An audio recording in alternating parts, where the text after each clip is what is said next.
Hey there guys, gals, non-binary pals, GM Potter here. Welcome to my channel where I talk about books and bookish things. I upload on Tuesdays and Thursdays at noon Central Time, and as you may or may not be able to tell, I'm getting over the flu, so my voice is a little bit rough, but I've got a batch film today, so we will persevere.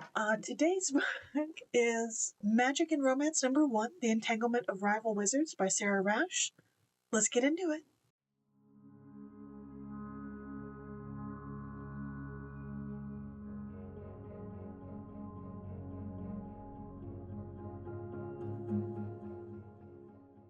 Okay, so coming in hot with the book blurb. Ellie Hazelwood meets Dungeons & Dragons in this enemies to lovers fantasy academia rom-com where rival grad student wizards are forced to work together without killing or falling for each other. Will they conjure love or evoke chaos? Two rival wizards are about to find out. Sebastian Walsh, 24, grad student at Leicester University in the Magius of Evocation program, human. First of his family to go to college rather than the military, and he goes over it. Family get-togethers about as well as you'd think. Eleathor Turiel, also 24, also grad student, but in the far more inferior Magius of Conjuration program, half-elf, and the latest in a long line of Toriels to grace the hallowed halls of Leicester U. What would the world do if Toriels ran out of rich douches to lead their magical weapons manufacturing empire? And the other finalist of the Magius research grant. Sebastian needs that grant to fund his last few months of research for his degree, after which he'll get a job that actually helps people. He isn't about to let anyone snatch this from him, least of all Snob, who doesn't even need the money because his family is loaded thanks to war profiteering. But there's something worse than having conceited academic nemesis steal grant money from you. You could be forced to work with him. Theo is secretive, broody, and his stunning biceps take far too much space in the shared lab space. But even as volatile as their partnership is, Sebastian might find himself falling for his rival, and it could blow up his whole future. This one came out this year, August 26th of 2025. It is 336 pages in paperback, which is what I have here. It's got these beautiful sprayed edges. It's absolutely gorgeous cover. And I did not know what I was getting into with this book. All I saw when I ordered it was that it was Ellie Hazelwood meets Dungeons & Dragons, and I thought it was going to be some sort of another rom-com campaign novel where the two of them bond over Dungeons & Dragons and their characters get into it and blah blah blah. But that's not what this book is at all, and I read the first chapter and I was like, okay, we're gonna get over into the real world here. I read the next chapter. Okay, real world, any minute. Third chapter. Real world, any minute now. And then I finally read the back and I was like, oh, this is a take on magical realism in that they have smartphones and social media and dating apps and all sorts of things like that, but they also have fantasy magic. And I just thought that was the coolest way of doing it, because so often you have to choose in fantasy books, you have to choose between technology and magic. And this one perfectly marries the two in that you have the best of both worlds. And yes, they have smartphones, but they can also astral project into each other's apartments if they don't have a ward spell. And it was just really, really cute. So Sebastian is a evocation student. He is a prankster. He comes from a military family. He dropped out of a military program, actually.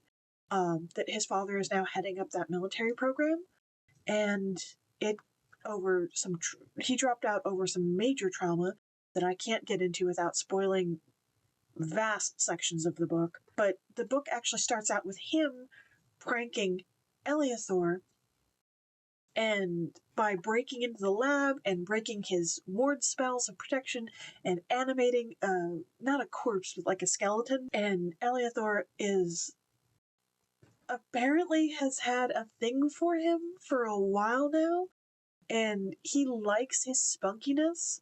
He just also hates that he's kind of a slacker, and hates that Sebastian is everything that Eleathor Theo wishes he could be, that he's free to do what he wants, and he doesn't see the great harm that it's doing to Sebastian's home life. And Sebastian sees Theo and sees him as this rich, wealthy student who's got money, who's got power, who's got influence, but he doesn't see that his family has him under their thumb and they're controlling him, and that he wants desperately to get out of the control of his family. This book features enemies to lovers. It's fantasy academia, so it's not light academia or dark academia. It's fully fantasy academia. It's what would happen if Terry Pratchett wrote a grad school novel that took place now, is kind of how I feel about this, and make it a romance. So it's like, I imagine this book is what would happen if Terry Pratchett and Allie Hazelwood co-wrote a romance novel together. This is what you would get. And it's utterly brilliant. It's a wizard school book, obviously, and you've got familial reconciliation.